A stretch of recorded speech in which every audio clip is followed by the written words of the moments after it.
Welcome to Live Breathe Film, episode 124. You're here with Doug and Murph. Thank you for joining us. Today, we're going to be sharing our movie and TV recommendations for the first half of 2025. So you aren't going to see anything from that came out after June 30th. After all that, we'll discuss how the box office has been performing with Jurassic World Rebirth and Superman in the marketplace, and how those two films and F1 have impacted our summer box office pool.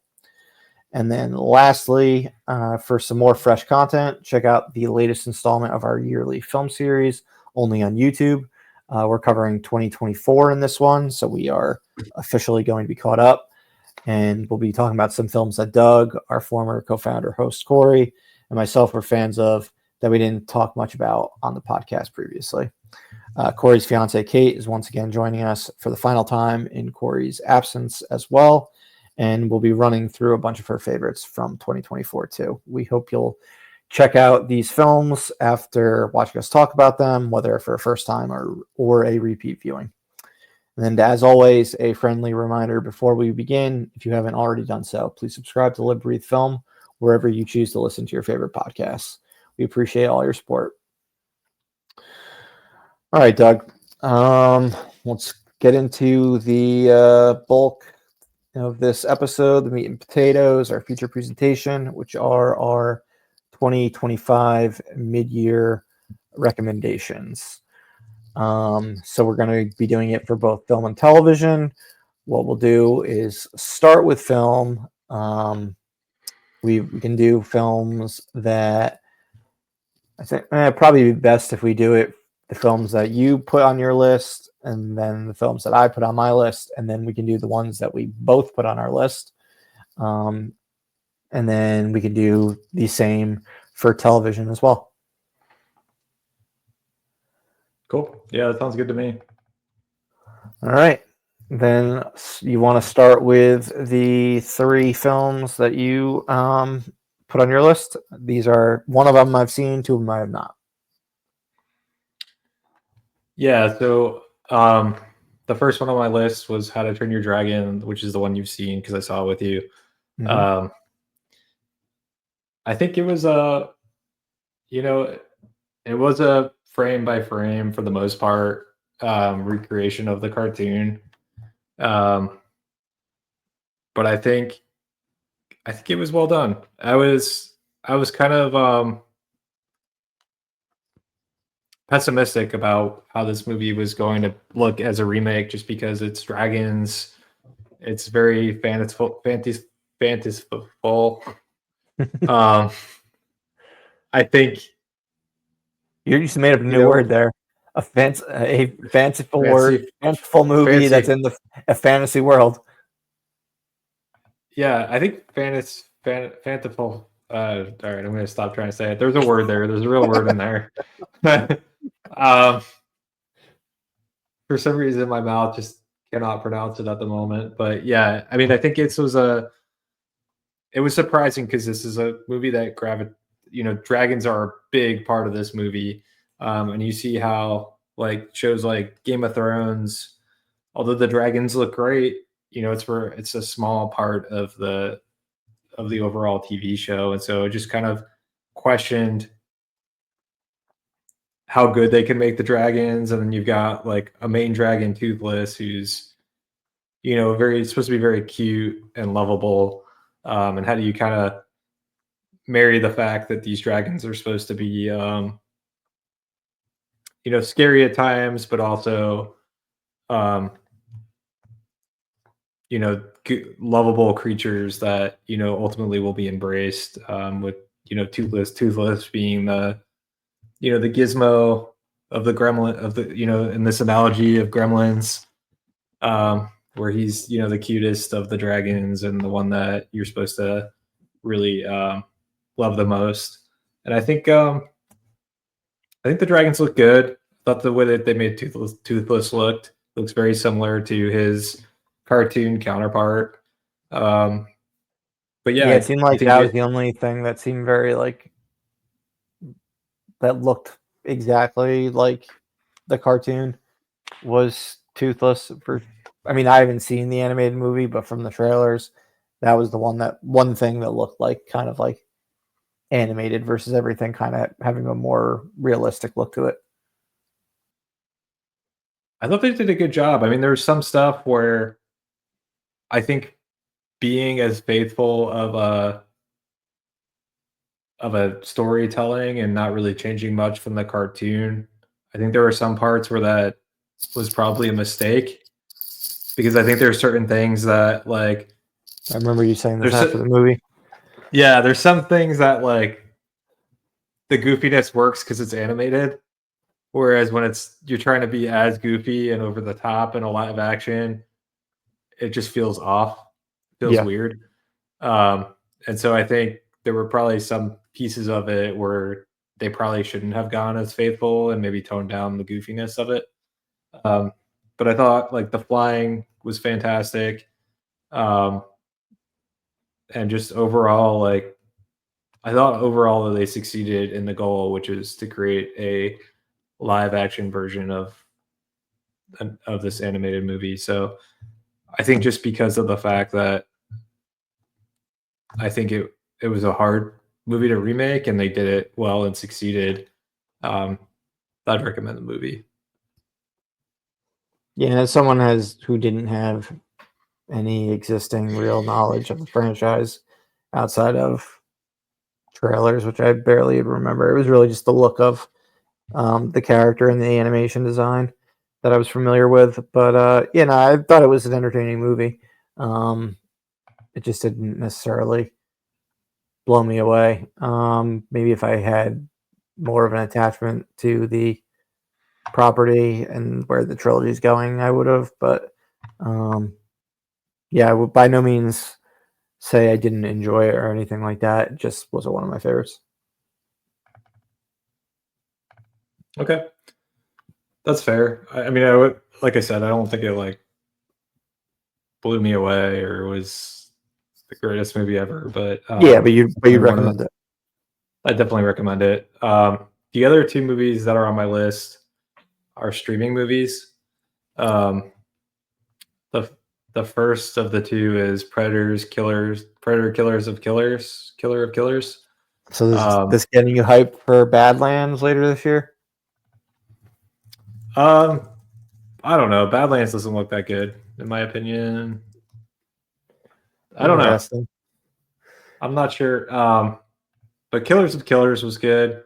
Um, it was a it's animated, but it's kind of like a sort of realistic animation style. Um, there's it's essentially about these three different people from three different periods of time and their interaction with a predator.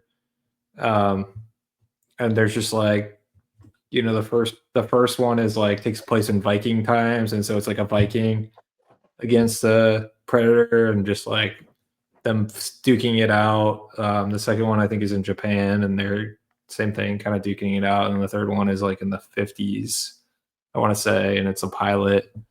Um, and so I thought it was just like a really cool concept of just these three different individuals throughout time showing predators showing up Uh-huh. and them having to deal with it, similar to kind of like what we saw with Prey, where you had a predator show up in a certain period of time. So it looked Yeah, like they kind of just or even just Predator, like the original one. I mean, at this point, like it's like a period piece, like a movie set in that's the fair. 80s.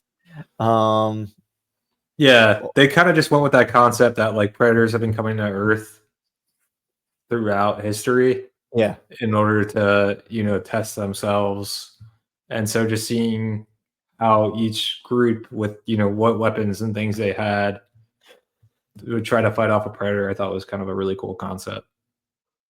yeah, it sounded real neat for fans of the series. I haven't seen it yet. I mean, Predator is something I've seen maybe half the movies they've made so far in the series overall. Um, I'll check out Badlands later this year at IMAX. But I wouldn't say any of them have blown me away so far. I need to go back and rewatch the first one because that I saw when I was like once when I was a kid, and it seems like that's the one that really imprints on people, and if he makes you a larger fan of the franchise. So I feel like I'm like maybe catch up on a bunch of the entries I missed this year, including the one you just talked about now. That would be a good idea. Yeah, I would say this is lighter on story and more action heavy. Okay. So you probably don't need to know like too much of the Predator lore going into it, but it's just like really cool animated action. Gotcha. Okay. And Your they're next one sounds like it's probably similar in that regard, right? Animated action. yeah. So my next one is another animated movie. Just recently came out, I think, a few weeks ago to Netflix streaming, and that's K-pop Demon Hunters. And it's animated. Sony Animation Studios is the one that put this one out. It's got the animation's really well done. It looks great. I think I had texted you, Murph, like theatrical quality for Yeah, sure. you were hoping, wishing that it had gotten a theatrical release based They on should have. the animation. Yeah, it should have gotten a theatrical release. I also read that they cut it. Netflix made them, cut the script down to like an hour and a half, an hour and 40 minutes, whereas they had like an extra hour's worth of content to kind of like flesh some things out a little bit more. Cool. Great. Good job, Netflix. So that was I don't, disappointing. Story I overall, don't even understand why they would do that. Like, all they care about is minutes. So, like, but they probably have some statistic about like after probably, an yeah, hour, you're right. They probably hour do and 40 have. minutes, like people don't really want to watch it. Yeah. It's like, yeah, it's when statistics kind of are dictating art. It gets a Overrules little art. frustrating. Yeah. Yeah, definitely. But yeah, this movie is just a lot of fun. It's three women who are, I don't know if they're like teenagers or they're on the younger side for sure, and they're demon hunters, but they're also K-pop stars, and they kind Interesting of concept. it's a cool concept. The There's a lot of like original songs that they did for this movie because their songs play into the demon hunting. So don't want to spoil too much of it, but What made you decide to watch this? um, a YouTube reviewer that I watch a lot had this on his Okay, top movie reviews, and gotcha. so I was like somebody that I respect their opinion and usually agree with. So I was like, all right, I gotta check this out. You can say their name, give them promotion. I was Dan Merle. Okay, yes. So Dan had Very Dan had great when it comes to box office stuff and movie reviews. yeah, so he had this on his top 10 or whatever of the first half of the year. So like, all right, I guess I gotta check it out. And then once I found out it was Sony Animation, I was like, of course I gotta watch. I mean, we just went over. I mean, we've talked about how Spider-Verse and the Spider-Man into the Spider-Verse is one of my favorite movies. And they killed it with the animation on this one too. Action's great, everything looks great. They even played into like some of the animation just in like little micro scenes just to kind of give it like a little bit of a nod to that animation style. But yeah, and like I mentioned, there's a bunch of original songs, K-pop songs. I thought they were all good and enjoyable, and I just thought this was an overall really strong movie that probably would have been could have been a top movie if they had more time to flesh things out. But still really fun, really enjoyable, and had a blast with it. And wouldn't be surprised if it's a top 10 for the year. Damn. High praise. Okay. Yeah, it was just a lot. It was just good, and Sony's animation department knows the type of animation I like, and Yeah, no, I mean it was a lot of fun. they kill it between Spider-Verse, Mitchells and the Machines, and apparently stuff like this as well. Yeah, So you're yeah, it was just, gonna be going to see the Smurfs movie, right? I believe that's Sony Animation. is it really? Just want to make sure. I believe it is, or that maybe it was their last run of Smurfs movies and they lost the rights. I hope that Sony Animation's not getting stuck putting that garbage on screen. Smurfs. Nah, it's Paramount now. Paramount Animation. Good. So, Sony should be working on more stuff like this and trying to get Spider-Verse out. Yeah, the Sony was their last trilogy. This last Smurfs trilogy. So yeah, they've moved on to bigger and better things. Okay. All right, awesome. I have more movies than you since I've seen more movies than you this year, so I will run through them quicker. Less detail. Feel free to jump in on thoughts on any of them or questions. I haven't seen any of these movies. Okay. All right. So so any questions you may have or things like that, by all means, No, jump in. I thought I was doing pretty good about seeing movies this year, and then I saw your list, and I was like, "Holy shit!" There's so many movies I still have to see. Well, we've got 5 mutual ones, which we'll get to after this.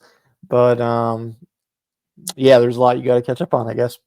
And I mean, I didn't see 2 of your 3, so all right, here we go.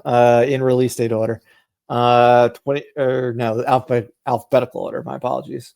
28 years later. This was the long-awaited true sequel to 28 Days Later, in the fact that Danny Boyle and Alex Garland returned as director and writer, respectively.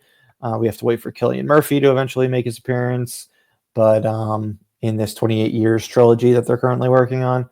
But I thought this was a huge departure from the original, which definitely made it more of a divisive film. It's more of a art housey horror film. Has a lot of heart in it. It's very much about family and what you're willing to do for them. I mean, your POV character in this is a child, so very different from Cillian Murphy in 28 Days Later. But it's going to be exciting to see his journey continue and the other characters who made it through this first movie and whether they were a main character in the movie or just a brief character introduced and are going to have a larger role in the following movie, 28 Years Later, The Bone Temple, when it comes out in January. And then hopefully it makes enough at the box office to get that third film where it sounds like Cillian Murphy will be a real pivotal character in that one. It sounds like he's just going to pop in. He wasn't that zombie in the trailer, like no, he's not speculated. No, which must have been very insulting to him to hear that people thought he was that zombie. But he was not that zombie. He's not in 28 Years Later, this first one. So don't go in seeing it hoping and expecting to see him, because you'll be disappointed.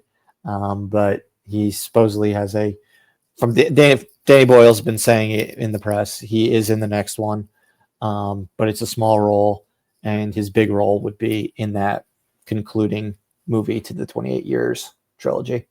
If they get to make that. If they get to make it, which hopefully they will. But I have a feeling the next one, the box office wasn't great. I mean, it's like 70 million domestic. Not sure about worldwide numbers, but Bone Temple, the next film, sounds like it's going to be more up the alley of fans of the first movie. It's going to be darker. The themes are going to be darker. I mean, it's like a post-apocalyptic setting with people infected with the rage virus, and they're even more intense than in the original movie. But this next one sounds like it's going to be more up the fans' alley of the original film, and it's going to bring in Cillian. So that should give it a boost. And then Alex Garland continuing to write them. And then Danny Boyle would be back to direct the third one. He's not directing the second one, but he'd be back to direct the third one if it comes to be. So fingers crossed. The Accountant 2. I never even saw The Accountant until this year, and then I kind of seeing the hype and realized like this was like a very popular movie on, I guess, video or on DVD and streaming. So I finally caught the first one, thought it was decent, but saw the second one, and I mean it's just fun action buddy sibling movie with Ben Affleck and John Bernthal. So really not much else to say about it. If you enjoy those two actors and you enjoy action movies, odds are you will enjoy it to a degree. I mean, if the movie deals with a character who's neurodivergent, if you don't like the concept of a neurodivergent superhero who is essentially like an assassin slash money launderer, then I guess this movie would definitely not be for you. I don't think it takes autism and everything as like 100 like perfectly seriously or anything like that. But if you can get past that and look at it as like a movie about two brothers bonding over a long time away from one another, I think you'll enjoy it. It's the action Rain Man, essentially. Next, we've got Ballerina. I was pleasantly surprised by this one as a John Wick spinoff. Ana de Armas kills it in the lead role. I mean, she's still no John Wick, no Keanu Reeves, but we've got Keanu Reeves in a supporting role in the film. And I mean, they've got some action scenes that are up there with the rest of the John Wick series, more so even the sequels, which up the stakes significantly as far as action scenes. But I would like to see a sequel. I know it underperformed at the box office, but it's been doing very well since going on PVOD in the past week or so. Next up, we've got Black Bag. This is like number 2, 3 for me for the year so far. It's Steven Soderbergh's spy movie. Very different from the other spy movie that's on my list in that it's way more adult and serious, not like big action set pieces. It's actually a relationship drama about, well, a few different relationships and adult relationships and navigating that while in the world of spycraft, where you have to keep so many secrets. And how do you keep a relationship working when so many secrets are naturally involved in your career? But Cate Blanchett, Michael Fassbender, and a number of supporting actors. We got Tom Burke from Furiosa, Naomi Harris from a lot of the Bond movies. So she moved over from one spy series to another. Reggie Jean Page and the other actress, it was like a breakout role for me. I hadn't seen her in anything. Let me try to find her name. Marissa Bella. I thought she was it was her breakthrough as far as anything I've seen her in, and hope to see her in more stuff soon. So I thought she was fantastic. Then I've got Final Destination Bloodlines. The reviews were really what got me to see this one. The trailers I was just like, okay, it's a Final Destination movie. But then I caught up on the entries of the franchise that I had missed that I will likely do with Predator later this year. And went into this one and was like, damn, this is a really clever take on the series. I would say it's the best one. I mean, it's got some legit talent behind the scenes. John Watts, who is the director of the Top Tom Holland Spider-Man trilogy was involved in the story. I believe Guy Busick was one of the screenwriters. He's done Scream 5, 6, 7, which was coming out. Ready or Not. I think Ready or Not 2. So it's got like some legit people. Abigail, and I was not like tuned in to that before seeing it. So this one pleasantly surprised. The one streaming film, or might have even debuted on Peacock on NBC before going unedited on Peacock, was Ladies and Gentlemen, 50 Years of SNL Music. Questlove co-directed this one from The Roots. This was SNL's big 50th season, so there were a lot of specials and everything in regards to that on top of the season, which just brought back so many past cast members and special guests. But this was just a very comprehensive look at music on the show, whether it be the musical guests that have appeared and had iconic moments, or comedic bits that turned into huge successes, whether it be like the Blues Brothers or the stuff at the Lonely Island and their digital shorts. But yeah, it was, if you're a fan of music or SNL, I could not recommend this more. It's on Peacock, so check that out. You had How to Train Your Dragon. I actually have Lilo and Stitch on mine. I was pleasantly surprised by this one. I saw the original back in theaters like one time, so didn't really have any memories from it since it was like Yeah, 23. I don't even remember what Lilo and Stitch is about. It was like 23 years ago, but this was one of those live action adaptations that just worked for me. I just thought it was a nice, fun movie. I went back a few days after and watched the animated film for the first time since theaters, and it is a strong film. There is a lot that is beat for beat the same, but not nearly as much as How to Train Your Dragon. I mean, I think it's like 30 minutes longer than the animated film, so they did add a lot. There were some characters removed, characters added, characters kind of like combined into other ones. They did change some narrative decisions, so I thought it worked as its own standalone movie along with a companion to the animated original. An interesting adaptation, and one of the times that Disney actually got it right.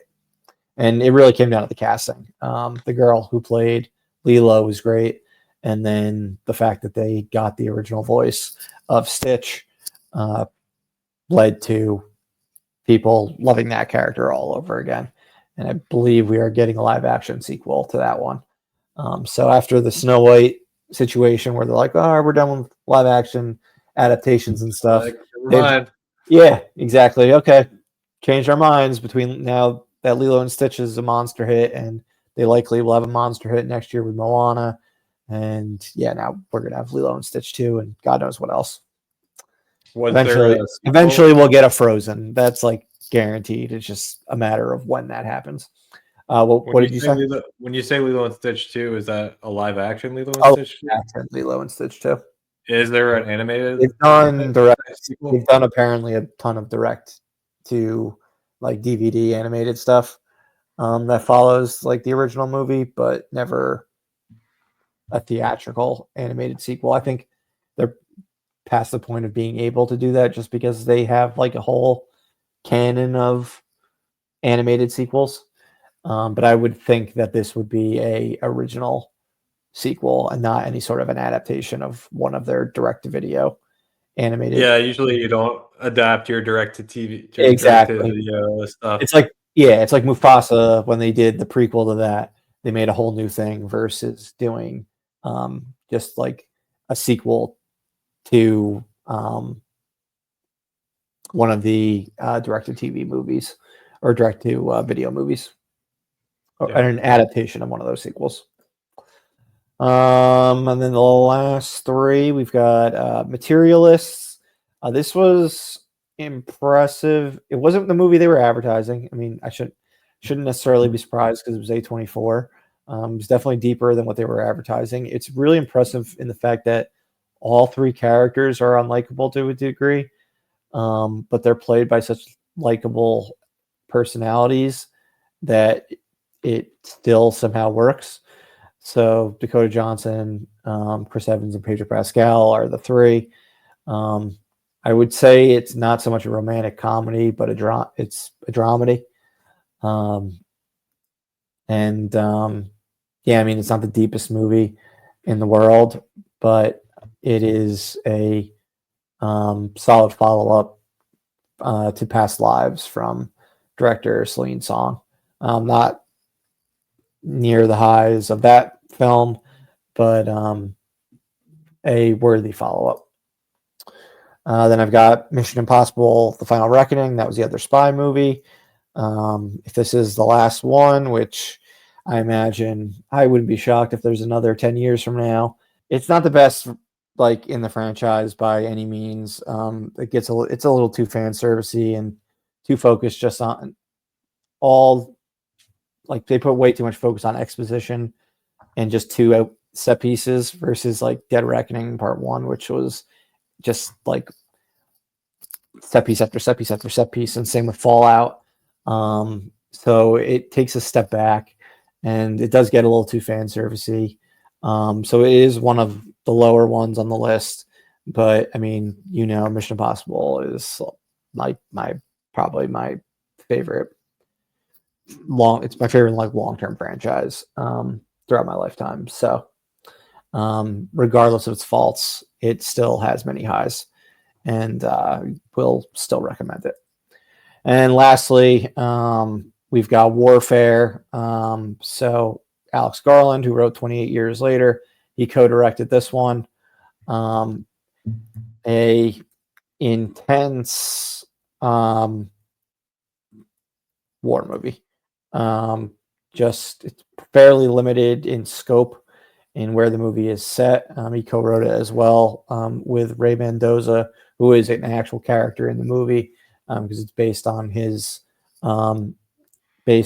a mission that he was on, a battle that he was in. But it is just it's intense. It's a quick one. The movie I would most compare it to would be like Black Hawk Down, where a bunch of soldiers are just pinned into one area. But yeah, it's during the Iraq War, set in 2006. Solid cast of young actors, including Joseph Quinn, Charles Melton, Will Poulter. Yeah, if you're looking for like an adrenaline rush and just some gnarly war scenes that look incredibly realistic, I would say check out Warfare. Departure from Civil War, which Alex Garland directed, but is obviously not a true story, versus this one being a true story, and the action hitting that much harder because this actually happened to people. So yeah, those are my picks for the ones you have not seen. And then you want to dive into our 5 films that we both recommend? All right, so the first on our list is Bring Her Back. This is a movie that was a follow-up to, or not really a follow-up, but the second movie in new directors. God, what's their names again? They're the Danny and Michael Philippou. Yeah, that sounds Raka Raka. Can we just like refer to them as that? I know that was like their YouTube channel or something, and Corey was always talking about. I'm not overly familiar with it, but I understand they did like a lot of like funny and YouTube type stuff. So we're now starting to see YouTubers, taking the skills that they've developed and transition over into filmmaking, which kind of makes logical sense, especially like if you think about how you make a movie today.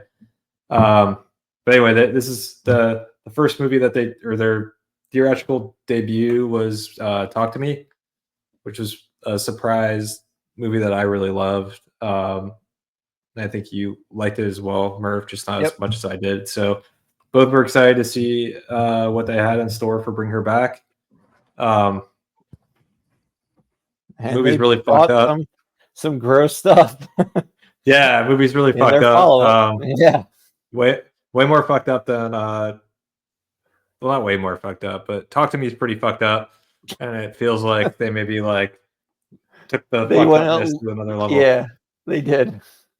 So, but I mean, general gist of the story is two kids, one of them being a little older, driving age, the other one being a little like, I don't know if she's like middle school aged, and maybe he's like probably he just graduated high school or about to graduate high school, something along those lines. Yeah, he's about to turn 18. But their father dies, and so they have to go to foster care, and they wind up going to this woman that seems really sweet. And then the movie kind of ensues. Turns into a horror movie, so take that as you will. But overall, I thought the story was, pretty interesting. The horror moments where I was once again, they wind up making a scene that makes me like kind of hold my head and want to look away. Yeah. So they're good at like kind of making me like feel like I'm like physically having a reaction to what they're showing on the screen. Yeah, they've got some visceral.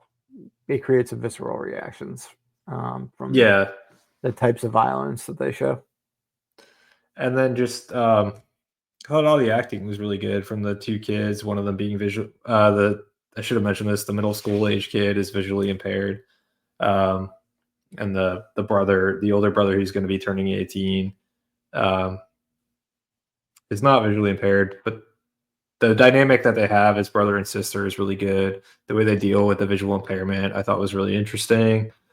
Acting across the board, I thought, was great from the two child actors, I'll call them. And there's another child that's on the poster who also I thought did a really great job. Yeah, Ollie. Yeah, good old Ollie. So yeah, overall, I just thought it was a really creative, well done movie. There's a lot of like fucked up things that I'm mentioning. A lot of it involves fucked up things being done to children. It's a lot of self-mutilation, which is never fun to watch. Yeah, so all that to say, I've had a hard time. Like, I haven't really recommended this movie to anybody. But I'm recommending it to all of you. If you like horror movies, you're okay with, sometimes graphic stuff, and especially being done to children, this is one to check out. But if that's something if you could handle a lot of A24 horror movies, you should be okay.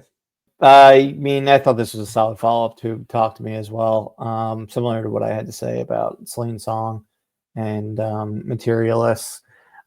They've proved their bona fides. They didn't fall into like a sophomore slump or anything. So I'm excited to see what they have to bring to the horror genre moving forward.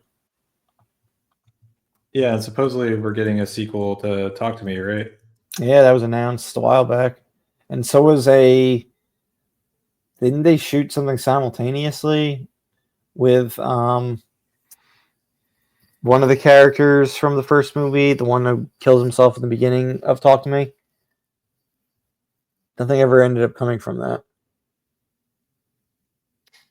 Yeah, I don't remember that, but you're probably right. Well, either way, excited for what they do next. Next up, we had Companion. This was, well, I guess our prelude to Weapons from Zach Krager coming out this summer. He was a producer on this one, not in the same universe or anything, but gives a small taste of his style and what we're getting later this year. You got Jack Quaid, Sophie Thatcher from Heretic. They're your leads of the film.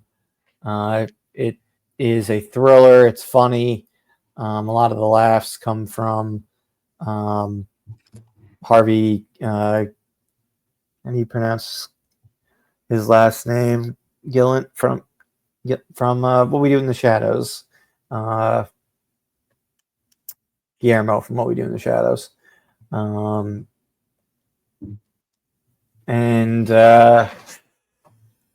I don't know what to say about the movie if we're like not wanting to talk about the concept. Yeah, I mean it's hard to tell. It's hard to tell the movie without the concept, which is why the trailers all really revealed the concept right away. But I think it's a movie that probably the less you know going into it, the better. That would make the next up on the list that we both recommended was F1. Yes. Apple's first successful theatrical movie They did it. Starring Brad Pitt. With the help of Warner Brothers, they pulled it off. Yeah, so this is made by or directed by the guy that did Top Gun Maverick. Yep, Joe Kosinski. Jerry Bruckheimer produced it, so it was a reunion among the Top Gun Maverick gentlemen. I think it was the writer, one of the co-writers of Top Gun Maverick as well. But yeah, now Brad Pitt, charming as ever. The new kid on the block who he's partnered with as his teammate in F1 in it. Was it Damson Idris? Damson Idris, yeah. He had a solid breakout role. Kerry Condon, Javier Bardem, like just a lot of strong actors. And yeah, I thought Kerry Condon and Brad Pitt had a lot of good chemistry. They did, and this is something that really should be seen on the big screen. Unfortunately, at this point, people have lost their chance at IMAX, but there's still big screens out there that you can see it in.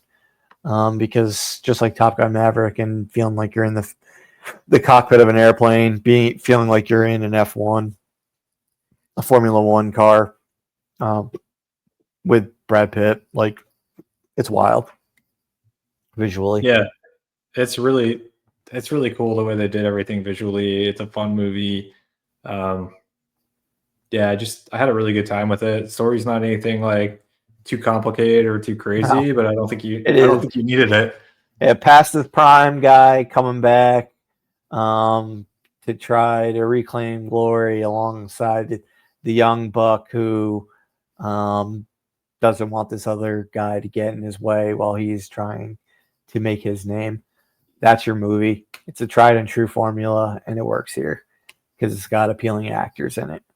And it does something new in the fact that we haven't seen a Formula One type movie yet. But yeah, no, I'm looking forward to a potential F1 Days of Thunder crossover sequel. Which is that real? There's been talks of it. Jerry Bruckheimer produced Days of Thunder. Joe Kosinski has directed Top Gun Maverick and F1. Tony Scott was the original director of Top Gun and Days of Thunder. Like everything just makes sense. Brad Pitt and Tom Cruise worked together in Interview with the Vampire. They were going to do Ford and Ferrari together, but then Tom Cruise realized he wasn't going to be racing, like driving cars much in the movie at all, because he would have been in the Matt Damon role. So he dropped out. Eventually Brad Pitt dropped out as well. That's how we got Christian Bale and Matt Damon. So it seems like it's a thing that can absolutely happen. I imagine we would get the same writer. It'd be the same writing team as Top Gun Maverick, since like I said, the primary writer of the two was here for F1, and then Christopher McQuarrie would obviously punch up the script because he does that with every Tom Cruise movie. Seems like it's going to happen. At the very least, we'll get an a straight F1 sequel. Well, I mean, now that you're talking about it, it does seem like it probably will happen because my understanding is Brad Pitt drove in this movie. Like Yeah, he actually drove. he just doesn't want to be in a plane like or anything, but Yeah. he'll do the driving with Tom Cruise. But I think he's actually. So I heard Brad Pitt in an interview, and he's like actually really into cars and racing. So I think that's huge. Tom Brad Pitt Cruise was like has a big driven Formula One cars as well. So yeah. So, but Brad Pitt for like racing kind of does feel like Tom Cruise, where like apparently Brad Pitt's been trying to make a racing movie for like the last 20 years or something crazy. okay, all right. And he was kind of a big proponent in getting this F1 movie made. So, and Cruise was at the premiere and everything. He's been promoting it. He was talking about Days of Thunder sequel back when Top Gun Maverick came out as something to potentially do. The flashback scenes with the de-aged Brad Pitt in this basically take place only a few years after Days of Thunder came out. So, I mean, it makes sense. that would be interesting. Yeah. I wonder what the story would be on that. The characters would have had some sort of a past and history, and then they'd have some sort of a history, and I guess Tom Cruise's character will have gone from like the world of NASCAR to Formula One racing. Yeah, exactly. Clearly, it showed in F1 that the character, like Brad Pitt's character, goes from different types of style of racing. So yeah, he is doing like NASCAR, I think, at one point in the beginning of the movies at Daytona. Yeah. All right. Well, that's kind of cool. I hadn't heard about that till just now. Yeah, hopefully it comes to fruition. All right, let's talk about I think what we both agree is the best movie of the year so far. Yeah, it's either that or K-pop Demon Hunters. Maybe. I don't know. Sinners is the next movie on the list. Ryan Coogler's return to original movies post the Black Panther era. First original movie since Fruitvale Station. Because he did Creed after that. That's true.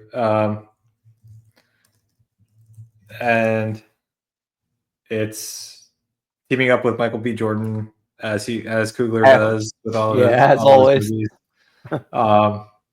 Except for now, Coogler she said, you know, what's better than one Michael B. Jordan, two Michael B. Jordans. Yeah, I think we've said this. He had to make up for the fact that he just had like a cameo role in Wakanda Forever. So this time he gets to play two characters. So yeah, I mean, this is I mean, we're going spoiler light, I think, on these movie reviews or movie recommendations. So I probably won't talk about where this movie goes because I think there's still people that, if they haven't seen the movie, don't know what it is they're walking into. I'll just say that there's some horror elements. And it takes place. Gothic horror elements in the Jim Crow South in the 1930s, correct? It's somewhere around like the 30s or 40s. I know it's like Al Capone era. Yeah, I think it's 30s. I mean, they were in World War One. Okay. And then they had gone through like the whole Capone era in Chicago. So I'm pretty sure it's 30s. Actually, you're right. It would have to have been 30s or maybe like late 20s or something like that. 40s would be too late because you'd be in World War II at that point. Yeah. Okay. Yeah. I mean, I thought this was just a really good original movie. Ryan Coogler did a good job. I mean, Ryan Coogler messes with the aspect ratio in various scenes, which I really enjoyed in theaters. One of the most fun ways that I've seen in the theater. don't know if I love it as much at home. Having watched it at home now, it like Oh, you gets watched really it on good. you watched it on HBO Max? I've got the steelbook, Oh, okay. but like they do it's like a really small on the TV of like the aspect ratio because of Yeah. the way they mess with it. So it just I was like, man, I feel like I have to kind of like scoot closer to the TV to watch this movie because when it's not taking up the whole screen, it feels kind of tiny. Uh, Um, so I think this is one that like you should have watched in theaters. I don't know if you still can anymore, but if you can, that's I think the preferred way to watch it. Um, but yeah, I just think really anywhere good. you could watch it, the aspect ratio isn't changing at this point. Okay. Well, but at least like blown up on a bigger screen, Yeah. the smaller aspect ratio might be less noticeable. Um, Shout out to the but music, which plays such a huge part in the film. the music's fantastic in the movie. Michael B. Jordan playing two characters is really good. Um, not a ton of discernible differences between the two characters he plays, but that's fine. Not everyone needs to Yeah, be they're like, twin brothers. I mean, they're going to be similar. yeah, not everyone has to be like twins that are They're like the identical opposite. twins, so they're going to be similar.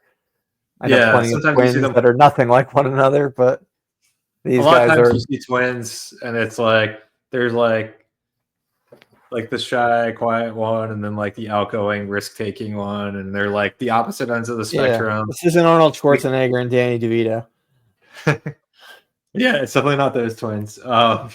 Yeah, I was like Miles Kenton. I think was one of the newer actors that I think. It was like his Was debut a, role, right? yeah, it was his debut. Is what I heard. Is that he has never acted before in film, so this was they found him on YouTube, um, just just as being kind of like this prodigy blues singer player blues. I mean he's really good. And Delroy Lindo, obviously, Delroy but Lindo is not fantastic not and a new good. guy or anything, but just kills it. Yeah, Delroy Lindo is good in everything, and he does a great job here as well. All right. But yeah, just a really good movie. And like you said at the beginning, our favorite of the year so far. Yeah. And last but not least, they return to form for Marvel Studios with Thunderbolts. Um,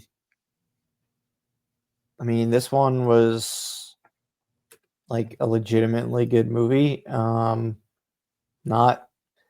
unfortunately like a huge blockbuster or anything like some of the dumpier movies that have come out in phase 4 and 5 exceeded it at the box office.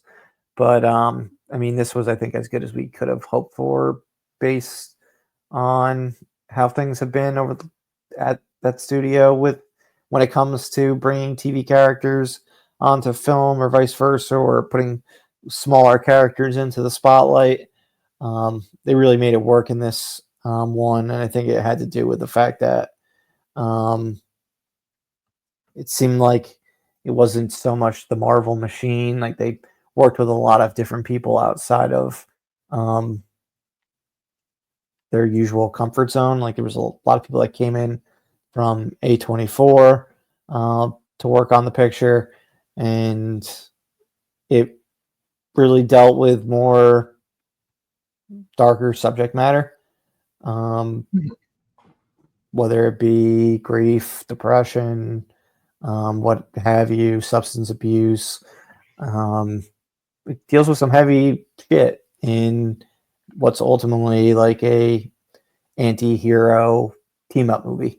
And again, we won't talk about the big spoiler, which if had they named it that to begin with, or had they gone with the what they reveal at the end of the movie, maybe the movie would have made more money at the box office, maybe not, who knows.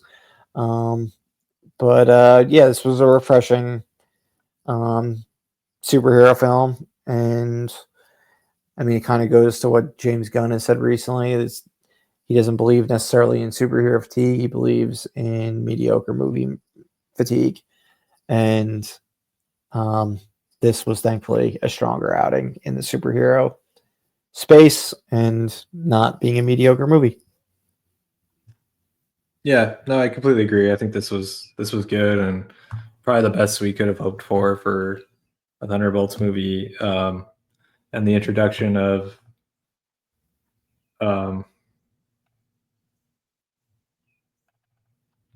Sentry, who's played by Louis Pullman. yeah, and I thought what you thought? What? I thought his performance was awesome. Yeah, no, I thought he was the highlight of the movie. I thought Florence Pugh was the highlight. I thought she got to do what Scarlett Johansson never got to really do in all her many times as Black Widow, and really got to give a very strong, dramatic performance. I mean, it's an ensemble movie, but it's ultimately it's Yelena's movie. But yeah, Louis Pullman is probably the second best performance in the film. And yeah, I mean, the ensemble, like Wyatt Russell, David Harbour, plenty of the other actors get Sebastian Stan, get some great material to work with as well. So, yeah, if you're down on the MCU, consider giving this one a view. Yeah, I agree with that. You want to segue to television? Sure, let's segue to Ironheart. No, I'm just kidding. Ironheart, not that bad, but we're not talking about it. Yeah, not maybe helping the Marvel fatigue issue either. No, but Sacha Baron Cohen was great as Mephisto.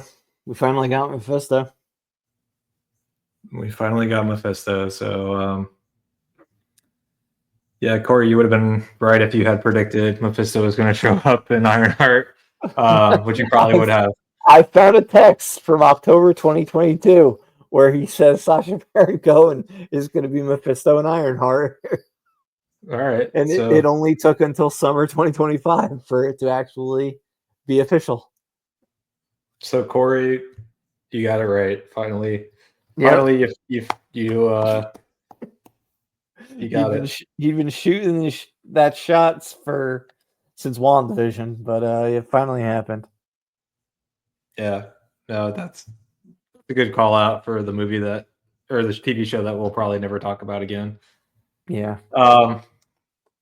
Yeah. So on my list, I mean, I think a lot of the prestige type stuff is on both of our lists. So this is stuff I enjoyed, but maybe isn't the cream of the crop. So I've got my first one on here is Paradise. This involves, I mean, this is another one where you can't really say a lot about it. It's got a sci-fi Sterling K. Brown one, right? Sterling K. Brown, James Marsden. James Marsden is president. Sterling K. Brown is a Secret Service agent protecting the president. Can't really say too much more than that, other than I thought it was the plot is pretty good. There's lots of twists and turns. And there's a major mystery that Sterling K. Brown is trying to solve throughout the series. So, and there's sci-fi elements. Moving on to the next show, I put Welcome to Wrexham on here. I believe this is the third season. If you follow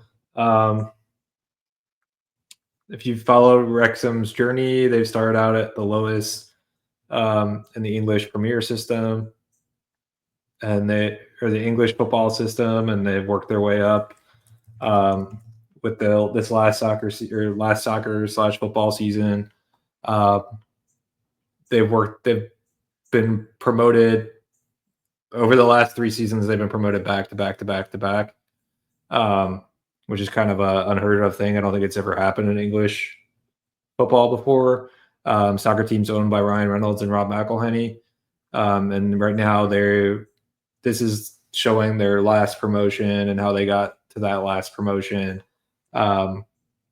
which now puts them in the second to the top tier, right below the Premier League. So it's just been really interesting to kind of watch the rise of a team, learn a lot more about the English football system, and then Ryan Reynolds and Rob McElhenney are entertaining and a big part of the documentary series.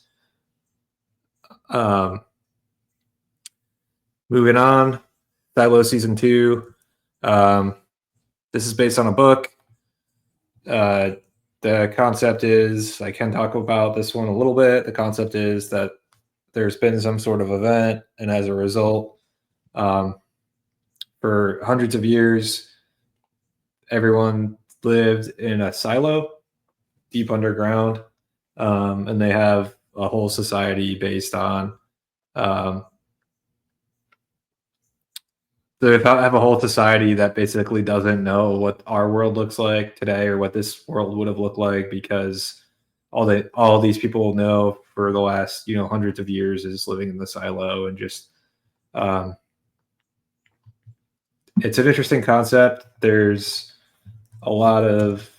some mystery, there's some intrigue. The main star of Silo is Rebecca Ferguson.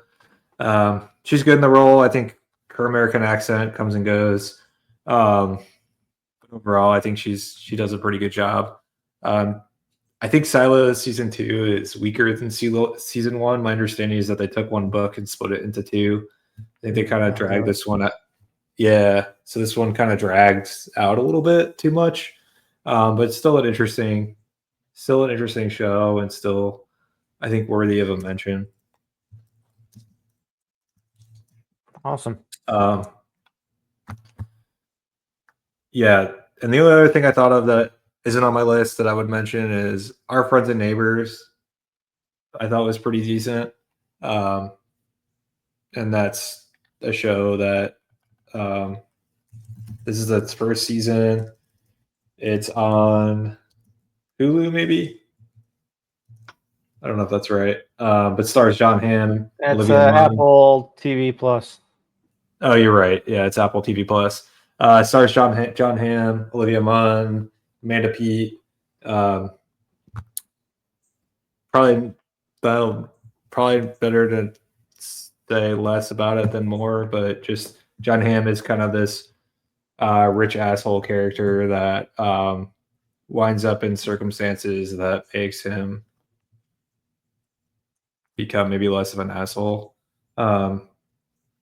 So it's entertaining, definitely worth a watch if you have an Apple TV subscription, which I think you should, because lots of good stuff are on Apple. And yeah, we were talking about it before we began the podcast, just to one another, and that's why I was surprised you didn't get the channel correct. Yeah, there's something else we watch on Hulu, which is now even more confusing because I access Hulu through my Disney account, so I keep blending Hulu and Disney. They really gotta just merge those two, like, for good. Yeah, I agree, but yeah, so getting those blended. All right, well, Silo was interesting because it was not on your top 10 for last year, but the majority of the episodes aired last year. So I guess it finished strong. Or I finally finished it this year. Well, I mean, you couldn't have finished it last year because it wasn't finished last year. Yeah, I don't know if it would have made my top 10, but I don't know. I'd have to go back to my top 10, but it's just these are just shows that I think if you're looking for something to watch, you should check them out. Yeah. Okay. But yeah, you're the number one endorser for Apple TV Plus. Okay. All right, I'll jump through mine. It was a lot of the shows that were on my most anticipated list of the year. So The Bear, season 4, you still have not finished it. It could potentially go on both our lists. Once you do finish it, what are you at, like the halfway point? Not I even at the saw halfway two. point? I think I saw 2 episodes. Oh, all right. You're very early. Okay. But yeah, rebound season for The Bear, which was nice to see. Just show makes me happy. Plowed through it in one viewing. Which is Big Mac wild. How many hours is that? Do we know? 7. That's fucking wild. Yeah. Yeah, this show just like the show really works for me. I love spending time with these characters. So then I got 3 shows that all finished their runs, all long running shows. We got Big Mouth that ended its run on Netflix, and all of them ended on highs. Wasn't remotely upset with how any of them ended. But we got Big Mouth, the adult animated comedy. And then we've got Cobra Kai. They had their the last 5 episodes. They had dropped on Netflix earlier this year before Karate Kid Legends came out in theaters, and had a little Cobra Kai tie-in in that. But yeah, the first 2/3 of the season dropped in 2 different points in 2024, but they saved the best for last. Those final 5 episodes, I would highly recommend to anyone who dropped out of the show at some point throughout the run as things got stale, or they started to think it got ridiculous elsewhere. The Righteous Gemstones, it's one that ended with you just wishing there was still more to come, because they ended on a high note, even more so than the other 2 shows. I mean, Cobra Kai had run its course. Big Mouth had just been on for so long. It would have been happily have seen the characters continue to go through high school. I mean, the show started with them in middle school, but I mean, running 8 seasons, you got to come to an end at some point, unless you're something like South Park or The Simpsons, or Family Guy, where you just run forever. But with this show, the characters age, so it's a little different. The Righteous Gemstones, though, 4 seasons, just solid gold. And yeah, wish it was coming back for 5, because I mean that cast is still at the top of their game, and with only 4 seasons, it seemed like it could have went a lot longer.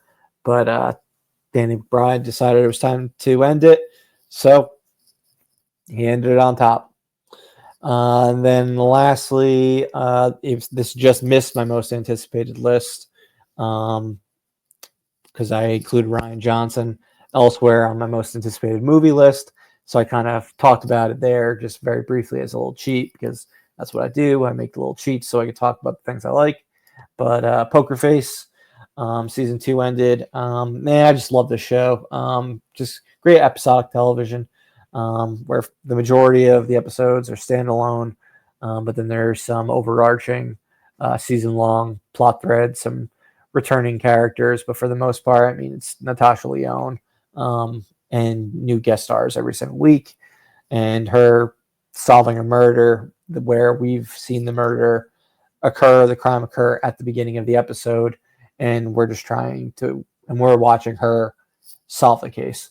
And it's not like she's a cop or anything. She's just somebody who is a human lie detector and uses that ability to solve whatever crime occurred in the episode. Absolutely love it. She's one of the coolest characters on television. Charlie Cale, played by Natasha Lyonne. And it seems like we will be getting a season 3, which I am delighted to hear. All right, Prestige TV time.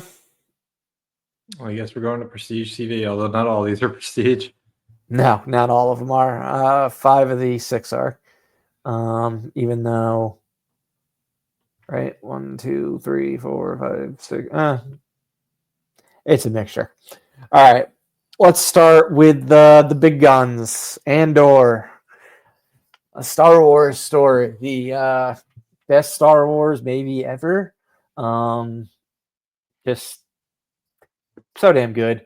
Would have been interesting to see if we had gotten the show in the full 5 seasons that they originally planned. Instead, we got the truncated 2 seasons with seasons 2 through 5 all taking place over the course of season 2 in 4 3-episode chunks released weekly.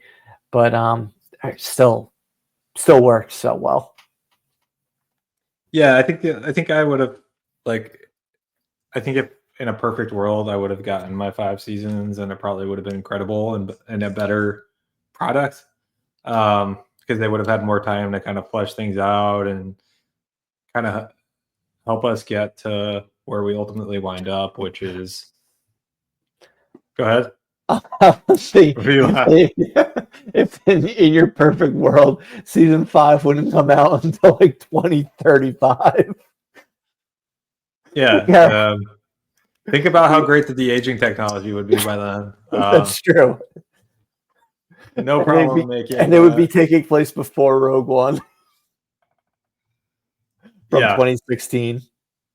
No, I mean, we suspended disbelief fine with Better Call Saul and oh yeah, no, I mean how much older all those characters look. I still would have taken it. It's only really crazy when you go back and watch what's before. Like when you're watching the characters age on the prequel show, it's not weird. It's when you then go and watch what was filmed way before, right after, where you're like, holy crap. Yeah. Whereas right now, I watched it all back. I watched this last season, and then immediately went into Rogue One. Yeah, I basically did the same thing. It was like less than a week after the series finale that I watched Rogue One. And Diego Luna looks like pretty similar. Like it's not like thankfully for him, yeah. It's not like I wasn't like taken out of it at all, or like, man, he looks so much younger. Like he looks fairly similar to the way he looked in the show. Yeah, and yeah, there weren't really any actors where it was like glaring. But yeah, if it went 5 seasons, it would have been glaring. Yeah, for sure. But I wish we got all 4 of these in theaters. That would have been so sick. That would have been cool. Like as like an event. But I think overall the show was great. The season 2 delivered on everything it needed to deliver. The only thing that was weird, I think we talked about, like, I think it worked well as a prequel to Rogue One, other than the weird part for me. And I think you said maybe your brother felt the same way too, and maybe you do as well. But like the going from like Andor is this like badass like leader character, and then like he's second fiddle in Rogue One, a follower in in Rogue One. And they're taking orders from a complete new like noob sauce that I don't know that I buy that the character that we followed this whole time would have done that, because that he doesn't seem like he would have respected that character at all. He would have he wouldn't have respected Jen and like immediately taken orders from her. So that part's a little weird. And even going to the Star Wars trilogy, just like seeing the people who just joined the Rebel Alliance getting medals and stuff. Like, and these people have been like fighting the good fight for so long. Like the show that they set up, and like it does kind of draw like following them even more makes it just more apparent of like these people have sacrificed everything and given their all for this rebellion, and then this person that just shows up, like they're just going to be like, okay, you're in charge now. Like that's not how the world would really work. They would be like, who the fuck are you? Exactly. So that was the only part but otherwise, I mean, an Andor show should not have been anywhere near as good as this show wound up being. Like it just blows my mind, because to show you it doesn't really matter what the concept is, as long as the right people, you have the right creators behind it. Yeah, no, I mean it's definitely my favorite drama of the year so far, if not my favorite show of the year so far. All right, Daredevil Born Again. We got our return to Netflix's world of Daredevil now on Disney Plus. Um, a somewhat sloppy season because of how it was produced, but there was some gold in there. And it's really laid the seeds for what I'm expecting to be a much improved, more coherent version of the show in season 2. Yeah, we know Which, they're bringing back more characters from the Netflix universe. Like that's already been confirmed, yep, which is exciting for seasons for this. I mean, it's hard to call it season 2 because it's yeah, a it's also season continuation 5. of of what's come before it. But yeah, great to see Charlie Cox, back in the Daredevil role again in a Vincent D'Onofrio more is serious Kingpin, way where he's not carrying his like not doing a walk of shame in She-Hulk. which was still entertaining. It was still entertaining, but yes, definitely. I think this scratches the itch a lot more. Vincent D'Onofrio being a more true to form Kingpin, um, and then John Bernthal being back as Punisher is great.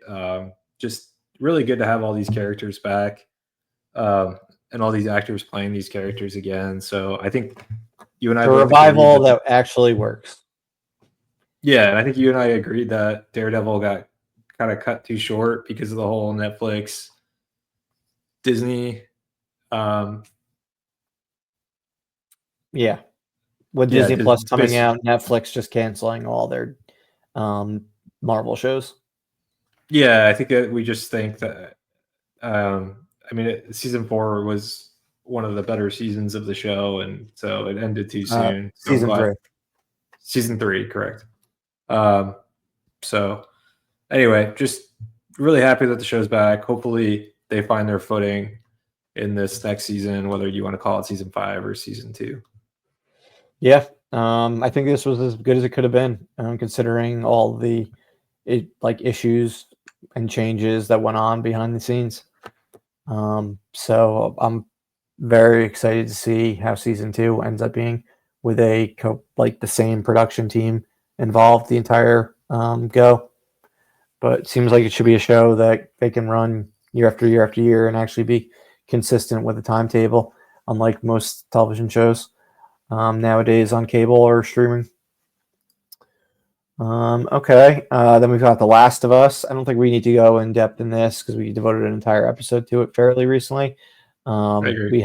We are of mixed minds of the season. Ultimately, we are favorable on the show, despite what we think were some creative mistakes. Hoping for the best with season 3. Not gonna lie, a little concerned with Neil Druckmann and Haley Gross having dropped out of the show. But as you said, maybe that will make the show better. You could be right.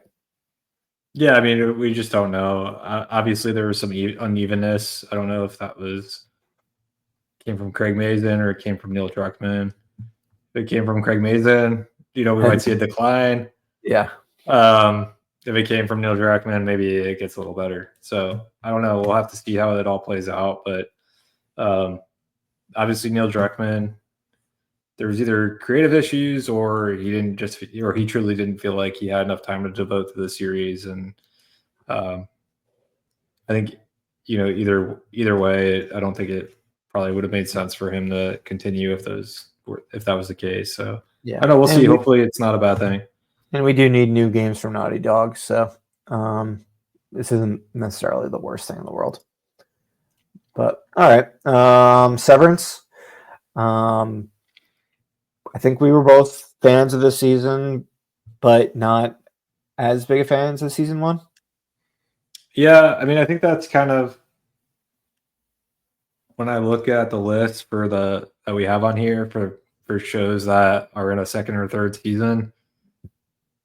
It was it was good, not as good as the season that came before it. So Severance I would say this was good. There was a lot of like really fun things and episodes and really cool things that they did in this season.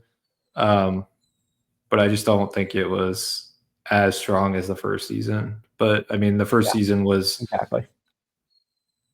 so good in my opinion that it like falling short of that doesn't make it bad by any means. Yeah, and I mean, when the show is like at its peak in season 2, it was as good as TV like is. So,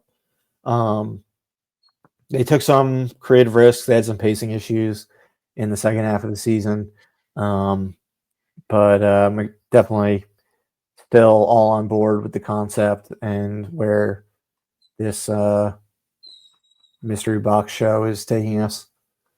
So, all right, the studio. This was a debut show, and I wouldn't say it was a pleasant surprise because I always have high hopes when it comes to Seth Rogen and Evan Goldberg, but I think it was as good as I could have hoped for. It was as up my alley as any TV show could possibly be when it comes to being about movies, and then having the comedic stylings of Rogen and Goldberg.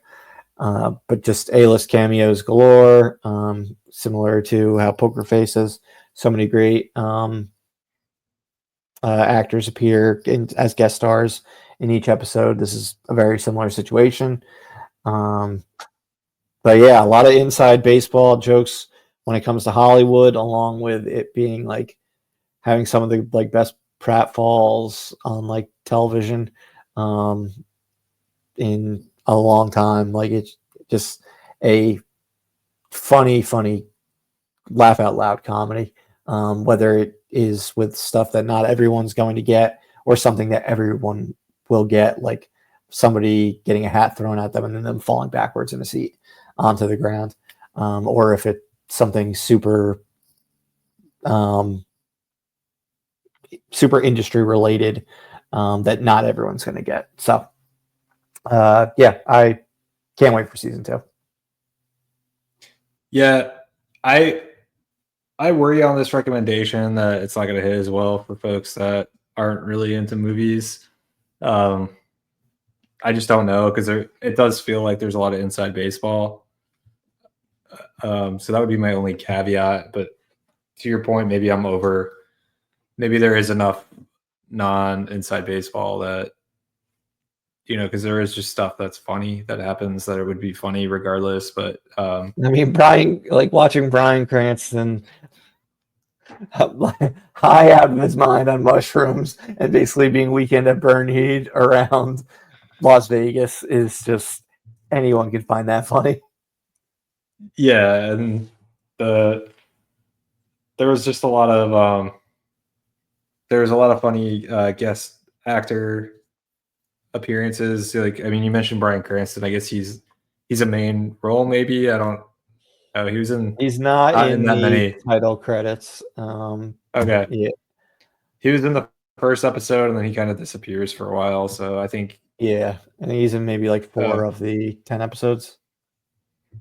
But you also had like Zoe Kravitz appeared. She was great, and Yep.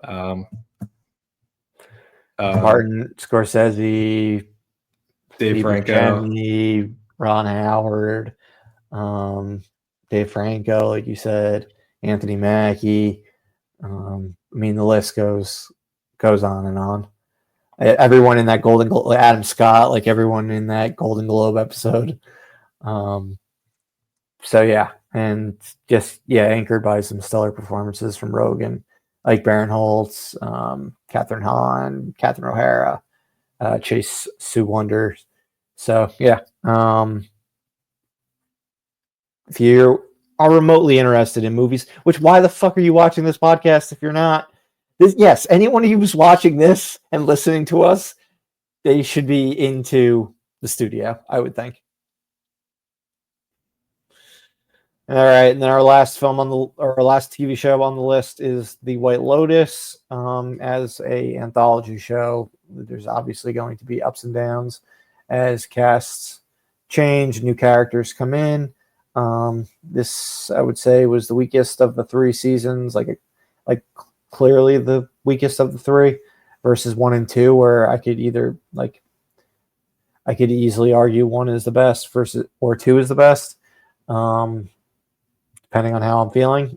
But this one, still appointment television, like very excited for it every single week. But there was a sloppiness, I guess, to it that wasn't in the first 2, and I think it was because of just way too many characters. And the arcs didn't seem to be as fleshed out, and it's just strange because they had more episodes. Yeah. But Yeah, I mean, I agree, it was definitely the weakest. I'm not really sure why that was. If it was, I mean, there was a lot of characters, but yeah, I don't know. Just probably some of the ideas that they just had for the arcs that the characters would go on just weren't as interesting and didn't feel as well developed. Not really sure what happened, but it could have been maybe trying to do too much. yeah, So a little disappointing, but still a fun season overall. yeah, agreed. All right. So, I mean, as far as our anticipated TV shows of the year, mine have basically wrapped up. All I got left is Stranger Things. As going back to the list, as far as you, I mean, you still have to finish The Bear, but you have Stranger Things. Did you have Alien, Earth, and Peacemaker? Did you watch Black Mirror and just not like it? No, I watched Black Mirror and I liked it. I forgot to put it on the list. Oh, okay. All right. So Doug does recommend Black Mirror. I do recommend Black Mirror. There was a lot of great episodes, and that continues to be a great show. Oh yeah, you brought up Paul Giamatti in one episode, right? To me, you texted me about that. Yeah, Paul. Yeah, you should definitely watch that episode. It's really good. It's primarily Paul Giamatti and another actress. The entire episode. So he just gives a really emotional, great performance. It's a great story too. All right, sick. So Stranger Things is the big show for both of us, and then you got to finish The Bear, and then Peacemaker, which just missed my list. Very excited for, and Alien Earth, which I'm also excited for. They were both on your list, and pumped for them. And then on the movie side, I think you've seen like everything you were like the majority of what you were anticipating, except for, all right, we still got Avatar, Fantastic Four, Wicked on your side of things, and then you still have to catch Superman. We both just saw, but we're not talking about it. Jurassic World Rebirth was on your list, and 28 years later was on your list, which you have to see. You were anticipating them so much, but not enough to go see them. I think once I saw more of them and then read the reviews, I was like, maybe I'm not. Maybe I was like a little wrong on anticipating these movies as much as I was. That's fair, but you might go see Jurassic World Rebirth. Still, it sounds like you're going to. And then as far as me, I still got a bunch of movies. Wake Up Dead Man, which is a Knives Out mystery. One Battle After Another, the new Paul Thomas Anderson film, which now has a title, did not when the year started. The 2 Safdie brother movies, Marty Supreme and The Smashing Machine. Begonia from Yorgos Lanthimos, Eddington, which comes out this week from Ari Aster, and Good Fortune from Aziz Ansari. Most of my movies I still have coming. So that I'm very excited for the back half of the year when it comes to film, more so than television. And I still have Avatar 3 to blow my mind. So, and we both had Avatar. You had it right at number 1 on your list. I had it at number 4 on my list. So we're both hyped for that. Should be a good year of film, because I feel like the first half was putting out more of especially the first quarter was just like the leftover films from strikes and stuff like that. So now we're getting the good stuff. But all right, let's talk real quick about the box office. and then end this thing until next time. So where we're at, numbers are probably slightly off by a couple $1,000,000 because I kind of compiled estimates and stuff in the middle of the night for what this weekend was going to look like, and based on whatever figures were almost finalized. But I think you can give me probably a couple more million on whatever you gave the whole movie that I just had open. I cannot, because Superman, I gave it at 123 million.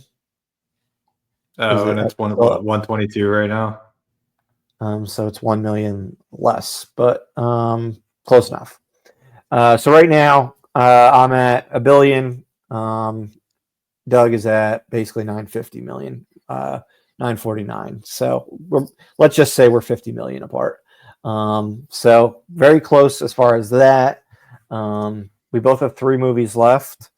I have 2 opening this coming week, and I Know What You Did Last Summer and Smurfs, and then Freakier Friday in August. You have the Fantastic Four First Steps opening later this month, and then The Bad Guys 2 and Weapons in August. So I think you are going to handedly kick my ass before all is said and done. You still have a ton of money left, and you're going to have a big week for Superman. Big second week coming up. Second weekend coming up before Fantastic Four opens. Jurassic World Rebirth is doing better than I think I could have hoped for. People are still sticking around for these dinosaurs. We had a $40 million second weekend after like a 100 and it had a 5-day opening, so it had a what was it? It was a 92 3-day and a $148 million 5-day opening weekend. So that was very solid. Looks like it's definitely going to gross over $300 million. Superman will be interesting. Like we said, $122 million opening, which is basically on par with Man of Steel's opening. That ended with around $290 something million. They have the same cinema score, but this definitely seems more kid friendly, and I think it will probably have longer legs than Man of Steel. The only thing that could hurt it would be the Fantastic Four hitting the exact same demographic and looking like a similar kid friendly movie. So we'll see. We'll see where that goes. But overall, I think they have to be happy at Warner Brothers with the opening for this film. They should also still be happy along with Apple with F1, how that's been performing. It's at 136 mil. So really solid pickup for you, Doug. Taking the first non-franchise movie off the board with that one. IP in the fact that it's now marketed as F1 the movie. But yeah, it's performing well. I mean, it's got still a bunch more in the tank. How to Train Your Dragon still bringing in a little bit of money for myself. Elio and 28 years later, they're still neck and neck in the disappointment side of things. Mission Impossible closing in on 200 million. Not going to make it, but be pretty close. Lilo and Stitch still making some money. It's at 415 million now. Megan 2.0 did bring her back, so I'm happy at least that I didn't have the lowest grossing film, although I drafted it so much higher than Bring Her Back that it was by far the worst pick of the draft. I still can't believe how poorly that movie did. The rest of the draft, the rest of the movies that still come out. I know. I still can't believe it either. It just you would think just like even opening weekend, it would have brought in more, even if bad word of mouth sunk it afterwards. Yeah. I mean, we're at $22 million. I would have thought even like worst case scenario, that would have been its opening weekend, but that is its 3-week total. So absolutely pathetic there. Like I said, Materialist, I should have drafted that. I mean, that's at 35.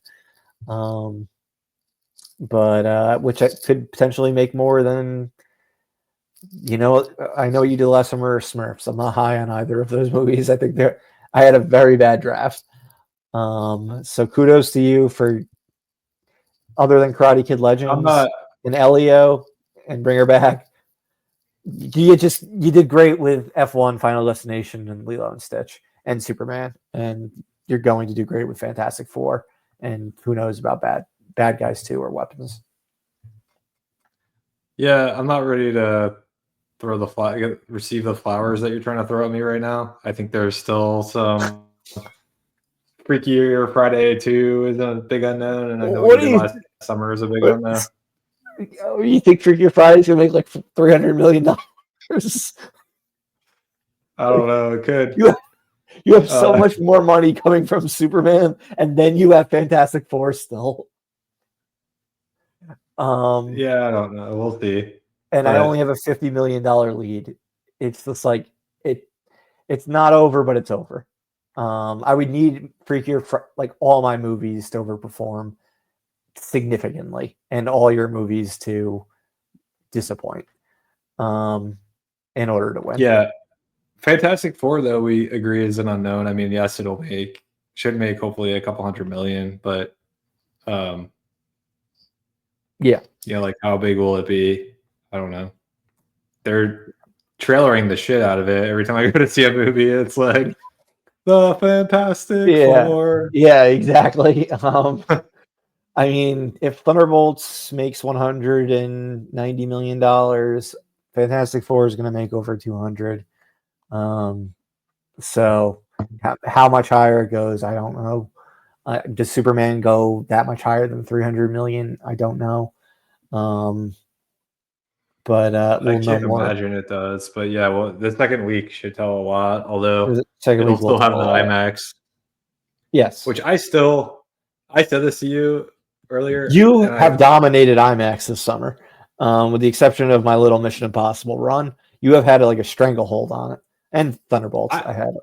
I just don't understand how you put out a Jurassic World movie and you do not get that on IMAX.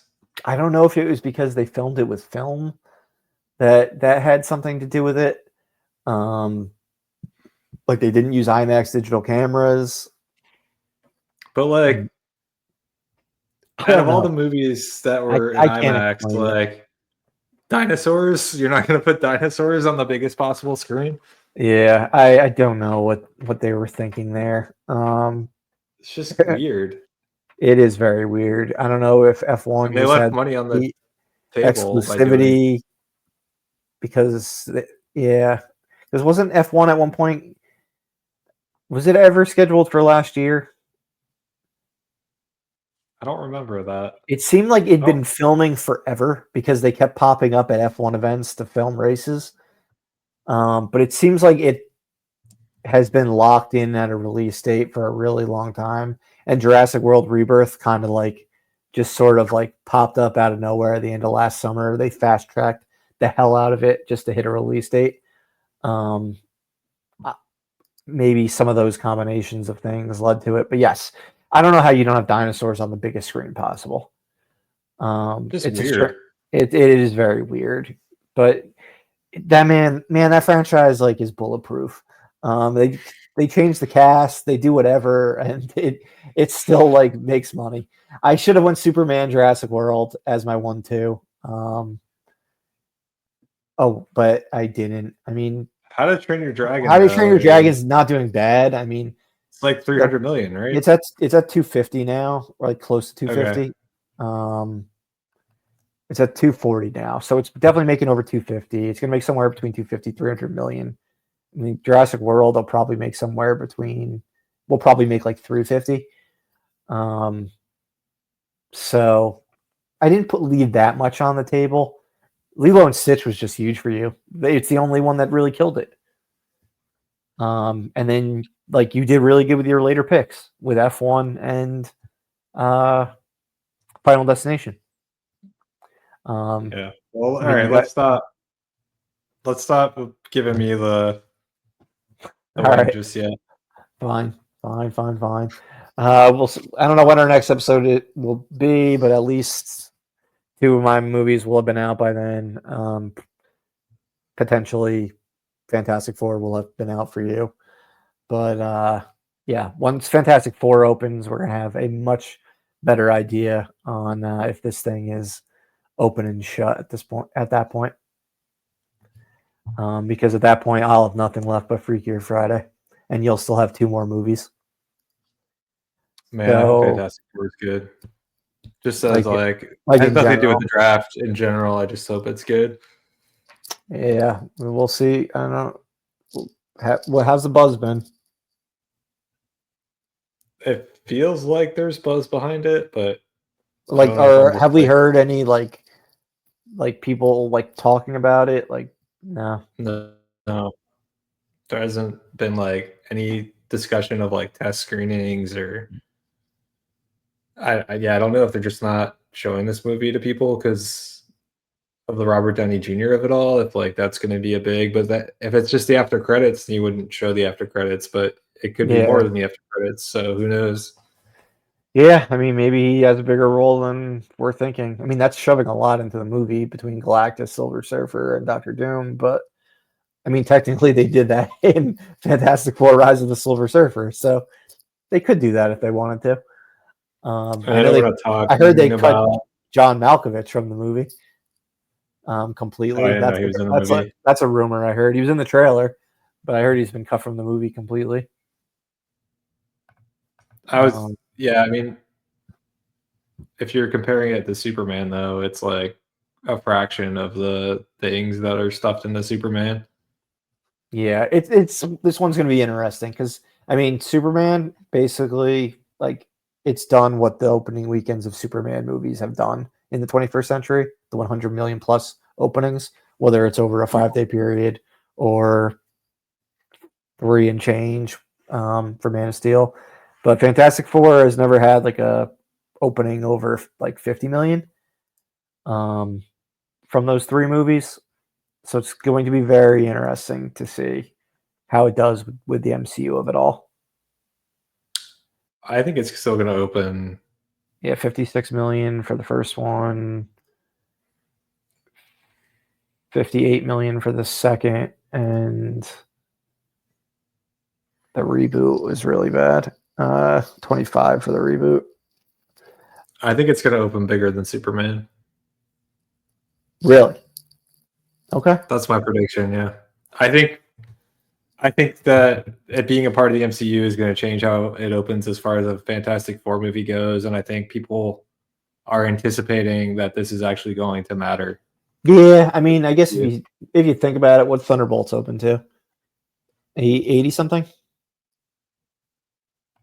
That sounds right.